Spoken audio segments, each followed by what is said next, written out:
मैं होटल के कमरे में बैठा शाम का अखबार पढ़ रहा था। जगह जगह खबरों में ढाका फॉल पर खुशी का इजहार किया गया था। मैंने अखबार रद्दी की टोकरी में फेंक दिया। ठीक 10 बजे रात दस्तक हुई। मैंने दरवाजा खोला तो सामने एक खद्दर पोश उधेड़ उम्र का आदमी हाथ में ब्रीफकेस उठाए खड़ा था। पहली नजर में मुझे वो कोई कांग्रेसी लीडर लगा। उसने मुस्कुराकर मुझसे अंग्रेजी में कहा, मिस्टर राजा राम तिवाड़ी आप हैं? मैंने दरवाजा खोल दिया, जी हाँ। वो अंदर आकर कुर्सी पर बैठ गया और ब्रीफकेस खोलते हुए बोला, हमें अपनी दुकान के लिए आपकी फर्म की मसनूआत की जरूरत है। मैंने अपने ब्रीफकेस में से अपना शनाख्ती कार्ड निकाल कर उसे दिखाया तो वो मुस्कुराया और उसने भी अपना शनाख्ती कार्ड मेरे सामने कर दिया, जिस पर B69 के हिंद से लिखे हुए थे, मिस्टर तिवाड़ी। उसने शनाख्ती कार्ड ब्रीफकेस में रखते हुए कहा, आपको मेरे साथ चलना होगा। मुझे भला क्या एतराज हो सकता था। मैं उसके साथ होटल से बाहर आ गया। बाहर उसकी छोटी सी गाड़ी खड़ी थी। वो मुझे लेकर एक सुनसान सड़क पर रवाना हो गया। वो खामोश था। पाकिस्तान दुश्मन मंसूबे का सुराग लगाने की मुहिम मुझे गहराइयों में उतारे चले जा रही थी और अभी तक मैं मामले की तह तक भी ना पहुंच सका था। तिरसनापली के मज़ाफात में से गुजरने वाली सड़क पर मौत का सा सन्नाटा था। कार फर्राटे भरती उड़ी जा रही थी। एक जगह गाड़ी रोककर वो बोला, यहाँ तुम्हारी आंखों पर पट्टी बांधी जाएगी, ये बहुत जरूरी है। एतराज की कोई गुंजाइश नहीं थी। मेरी आंखों पर स्याह पट्टी बांध दी गई। अब कार आगे रवाना हुई तो किसी चौक में पहुंचकर उसने गोल दायरे में चक्कर लगाने शुरू कर दिए। फिर एक समत को रवाना हो गई।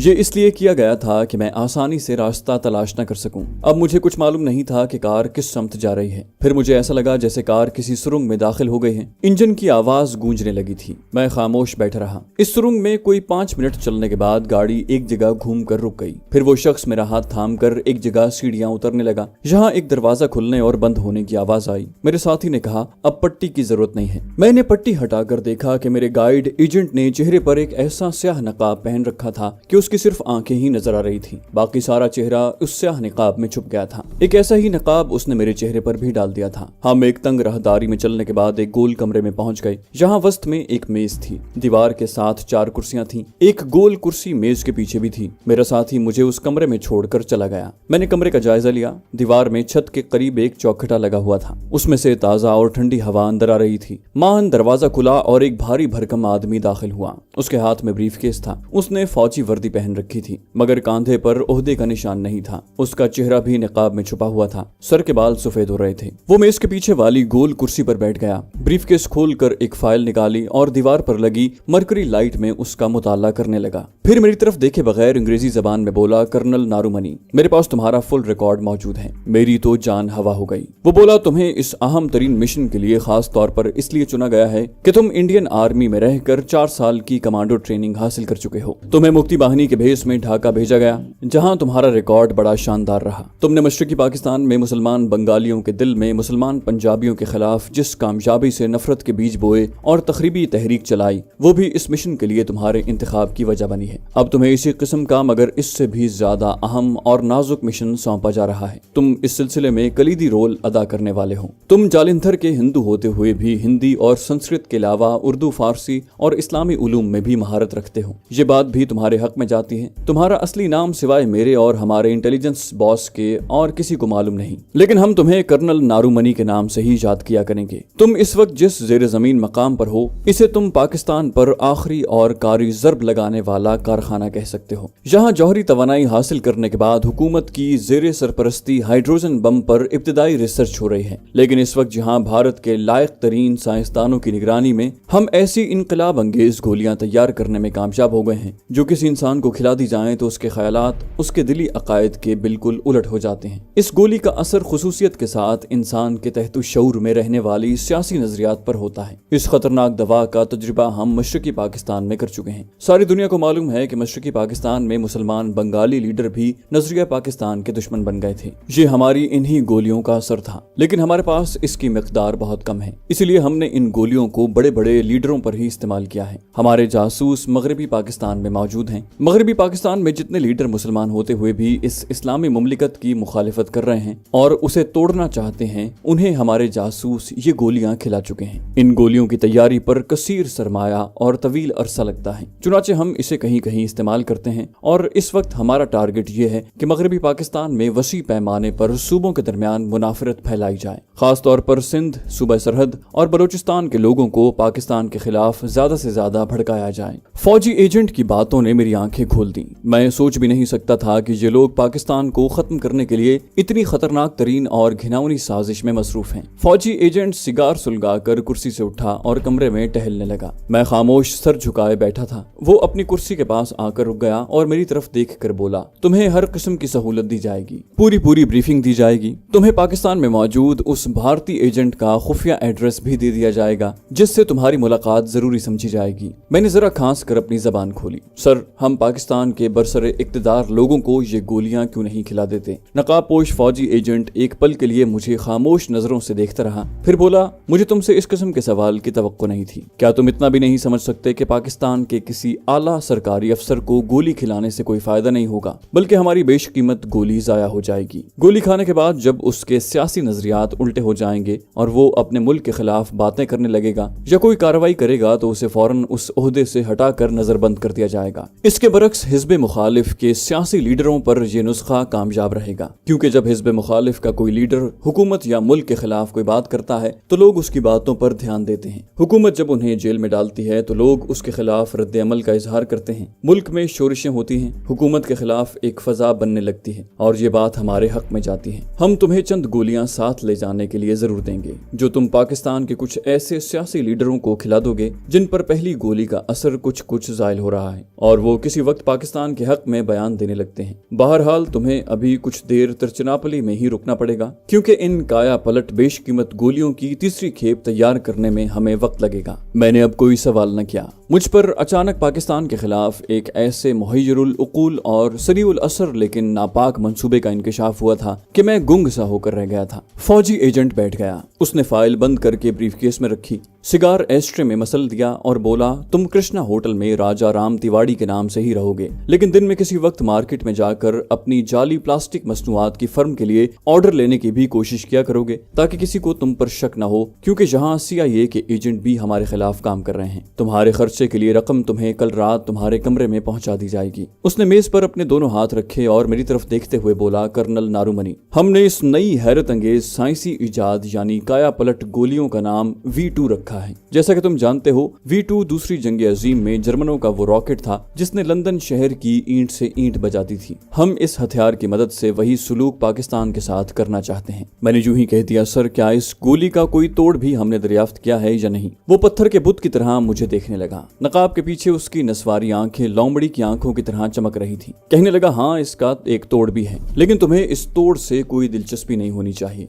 गुड लक पाम ऑयल नारूमनी। ये कहकर वो कुर्सी से उठा, ब्रीफकेस हाथ में लिया और कमरे से निकल गया। मुझ पर हैरत और अंदेशों ने यलगार कर दी। इस मुल्क में मेरे वतन अजीज के खिलाफ जिस किस्म के रोंगटे खड़े कर देने वाला तखरीबी मंसूबा बनाया जा चुका था, उसका मुझे गुमान तक नहीं था। मुझे इस मंसूबे का इल्म हो जाने की ताबीर यही थी कि मशीयत पाकिस्तान के हक में थी और वो उसे हमेशा कायम दायम और फलता फूलता देखना चाहती थी। मेरे अंदर पाकिस्तान को इस घिनौनी साजिश से बचाने का जज्बा सहचंद हो गया था। मैंने फैसला कर लिया कि अगर मौका मिला तो ये काया पलट गोलियां भारत के किसी लीडर को भी खिलाने की कोशिश करूंगा। अगरचे मुझे मालूम था कि ये गोलियां कलील तादाद में तैयार हो रही हैं और मुझे कम से कम तादाद में ये इनकलाबी गोलियां दी जाएंगी। मुझे इस इंकशाफ पर कोई हैरत न हुई कि पाकिस्तान में दुश्मन एजेंट अपनी तखरीबी सरगर्मियां जारी रखे हुए हैं। ये तो हर मुल्क में होता है, लेकिन खुशी मुझे इस बात की हुई कि पाकिस्तान में भारतीय एजेंट की हैसियत से दाखिल होते वक्त मुझे पाकिस्तान में मौजूद किसी एक एजेंट का पता दे दिया जाएगा। उसे गिरफ्तार करने के बाद पाकिस्तानी हुकाम उसके दूसरे साथियों का खोज भी लगा लेंगे। इस काया पलट गोली का नाम V2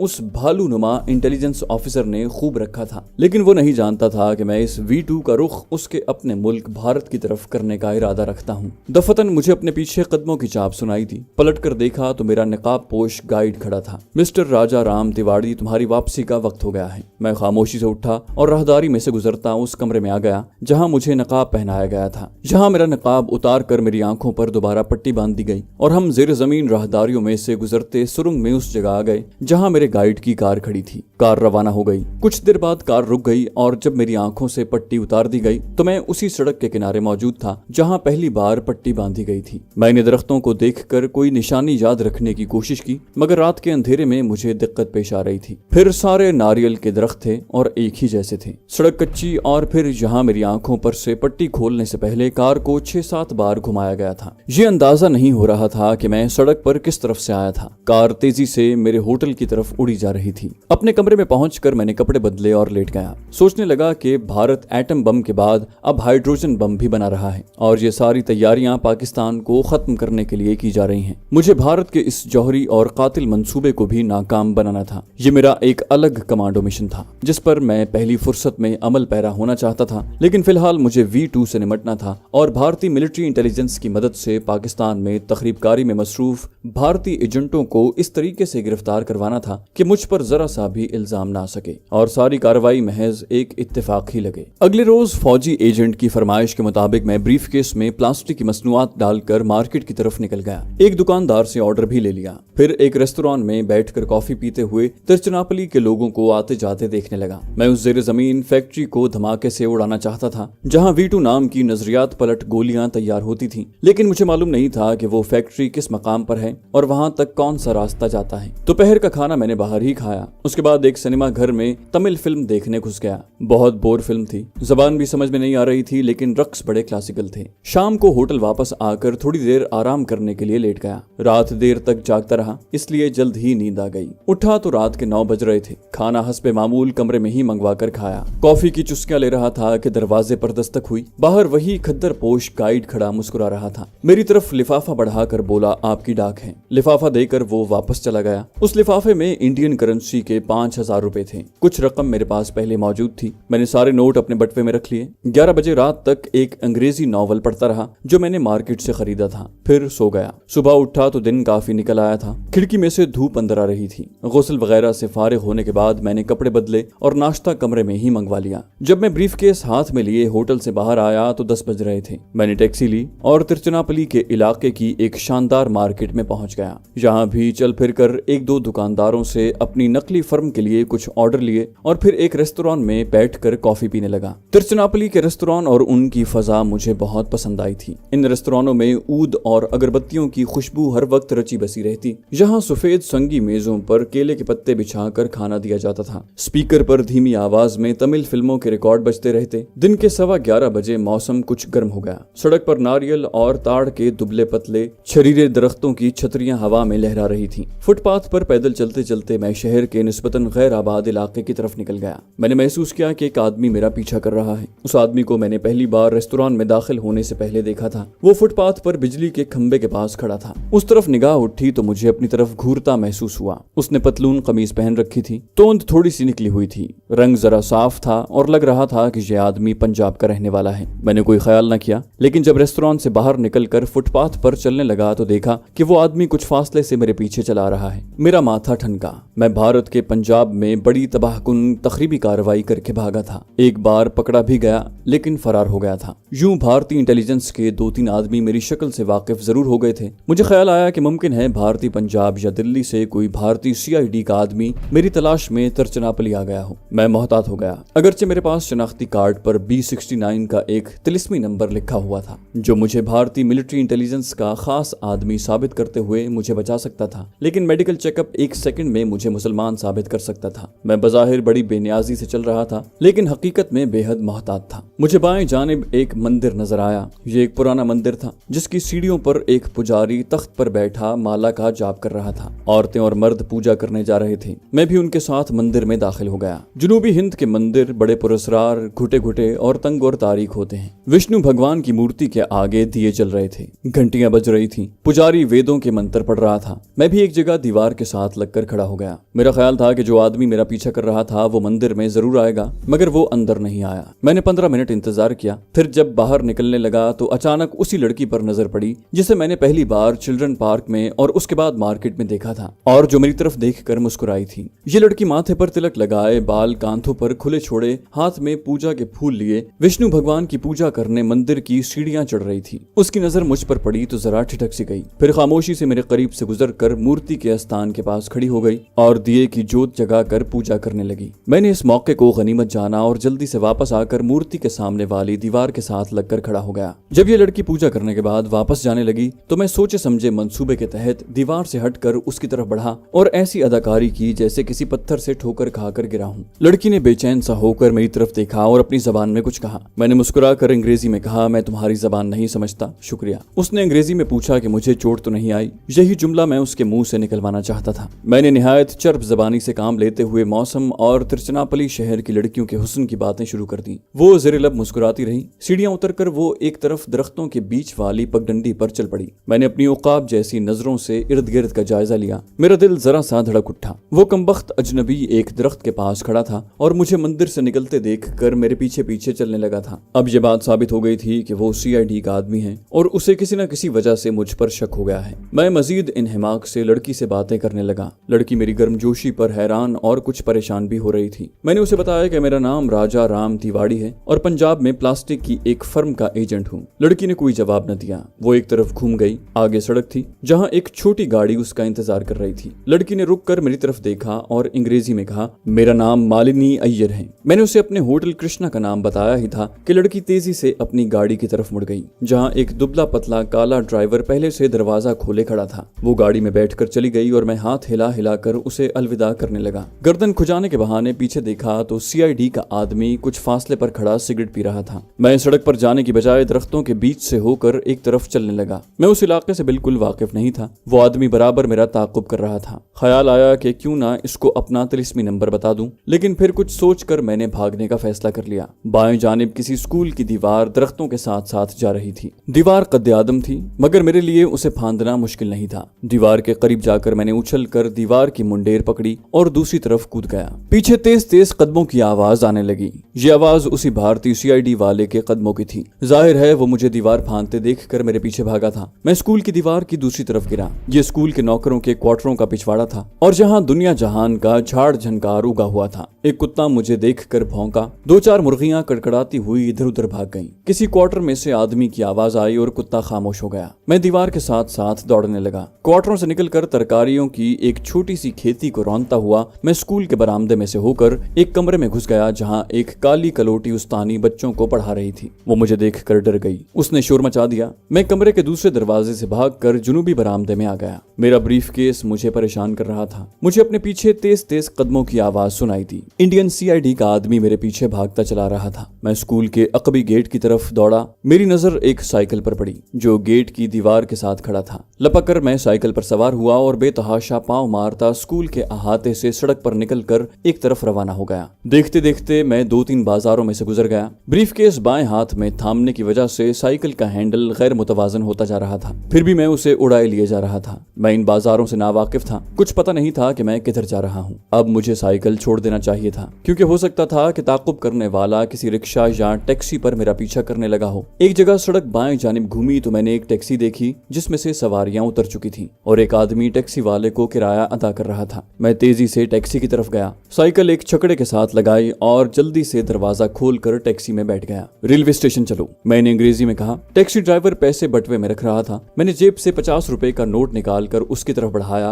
और कहा, जल्दी चलो रेलवे स्टेशन। नोट देखकर ड्राइवर की बाछें खिल गई। उसने मीटर डाउन किया और टैक्सी स्टार्ट कर दी। मैंने गर्दन घुमाकर पीछे देखा तो इंडियन जासूस कहीं नजर न आया। मैं उसे जुल्म देने में कामयाब हो गया था। फिर मैंने सर नीचे कर लिया और टैक्सी वाले को तेज चलने की हिदायत की। टैक्सी बड़ी सड़क पर आकर रेलवे स्टेशन की तरफ दौड़ी जा रही थी। मैंने पहली बार इत्मीनान का सांस लिया। दिन का वक्त था। तिरुचिरापल्ली के रेलवे स्टेशन पर काफी रौनक थी। टैक्सी पार्किंग में जाकर खड़ी हुई। मैं तेजी से निकलकर रेलवे स्टेशन की लॉबी में आ गया और सीधा एक टॉयलेट में घुस गया। सबसे पहले मैंने ब्रीफकेस हाथ से रखकर आईने में अपना चेहरा देखा। मेरे बाल बिखरे हुए थे। मुंह पर पानी का छींटा मारा, बालों में कंघी की और टॉयलेट से बाहर आकर जायजा लिया। वो आदमी मुझे कहीं दिखाई न दिया। फिर भी मैंने प्लेटफॉर्म का टिकट लिया और प्लेटफॉर्म नंबर 1 पर आकर टी स्टॉल की ओट में दीवार के साथ लगे हुए बेंच पर बैठ गया। प्लेटफॉर्म पर मुसाफिरों का काफी रश था, शायद कोई गाड़ी आ रही थी। 5 मिनट बाद मैं उठा और रेलवे स्टेशन से बाहर आ गया। यहाँ से मैंने टैक्सी ली और उसे कृष्णा होटल चलने को कहा और सर नीचे करके पिछली सीट पर बैठ गया। खुदा जाने कहां से घुमाता हुआ ड्राइवर मुझे कृष्णा होटल ले गया। अपने कमरे में आकर मेरी जान में जान आई। मैंने खिड़की का पर्दा जरा सा हटाकर नीचे सड़क पर देखा, कोई मशकूक आदमी दिखाई न दिया।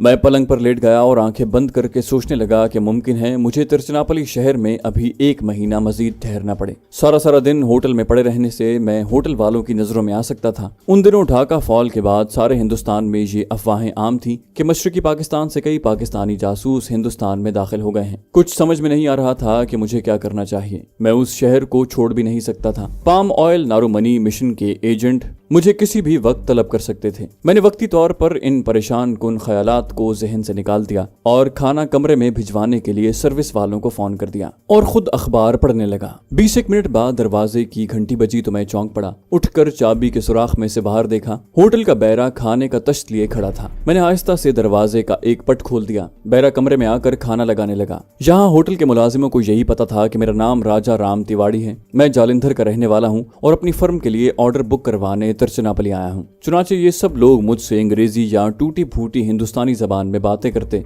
बैरे ने मुझे बताया कि निस्फ घंटे कबल मेरा फोन आया था। मैं उस वक्त अपने कमरे में नहीं था। मैंने पूछा किसका फोन था। बैरे ने कहा कि कोई औरत बोल रही थी। मैंने इत्मीनान का सांस लिया। यकीनन सांवली सी खुशशक्ल लड़की मालिनी अय्यर का फोन होगा, जिसको मैंने मंदिर से वापस जाते हुए कृष्णा होटल का नाम बताया था। बैरा चला गया तो मैं मालिनी अय्यर के बारे में सोचने लगा, कहीं ये लड़की भी दुश्मन की एजेंट ना हो। मुझे उससे दूर रहना होगा। खाना खाते हुए मैं इस किस्म के ख्यालात में उलझा हुआ था। बैरा खाली बर्तन वापस ले जाने लगा तो मैं उसे ये कहते कहते रुक गया कि अगर मेरा कोई फोन आए तो कह देना कि मैं कमरे में नहीं हूँ, क्योंकि खुद मेरे ग्रोह के आदमियों का फोन भी आ सकता था। मैं दरवाजा अंदर से बंद करके लेट गया। अचानक फोन की घंटी बजी। मैंने धड़कते हुए दिल के साथ रिसीवर उठाया। दूसरी तरफ से एक लड़की की आवाज आई। उसने अंग्रेजी में पूछा, मिस्टर तिवारी बोल रहे हैं? ये मालिनी अय्यर के सिवा और कोई लड़की नहीं हो सकती थी। तिरुचिरापल्ली शहर में यही एक लड़की मुझे जानती थी। मैंने आहिस्ता से कहा, मैं तिवाड़ी बोल रहा हूँ। मैंने पहले भी फोन किया था, तुम नहीं थे। सुनो, मैं कंदरम मार्केट में शॉपिंग के लिए जा रही हूँ। वही मार्केट जहाँ तुमने मुझे एक दुकान से निकलते देखा था। उसी दुकान के सामने एक रेस्टोरेंट है, मैं वहाँ मौजूद होंगी। क्या तुम आओगे? मैंने जानबूझकर सवाल किया। कौन? लड़की की हल्की सी हंसी सुनाई दी। तुमने मुझे अभी तक नहीं पहचाना? मैं मालिनी बोल रही हूँ,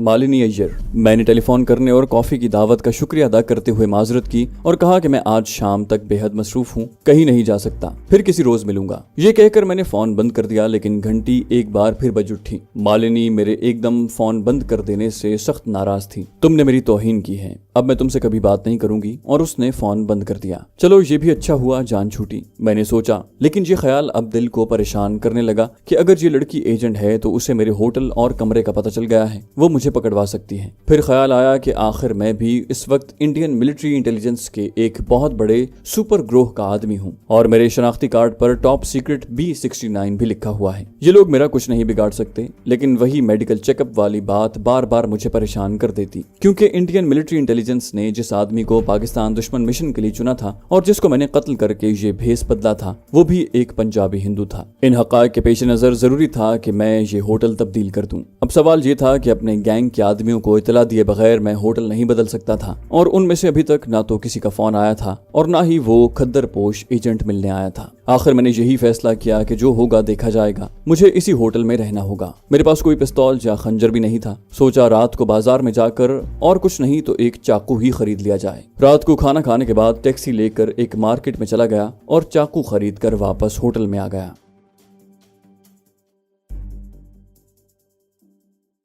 तो दोस्तों, ये थी हमारी आज की एपिसोड। उम्मीद करते हैं आपको हमारी कहानी पसंद आई होगी। जाने से पहले इस वीडियो को लाइक कीजिए और शेयर करना मत भूलिए। कमेंट करके हमें बताइए कि आपको हमारी वीडियो कैसी लगी, और अगर अभी तक आपने इस चैनल को सब्सक्राइब नहीं किया तो इसे सब्सक्राइब कीजिए और बेल आइकन दबाकर ऑल नोटिफिकेशंस ऑन कर लीजिए।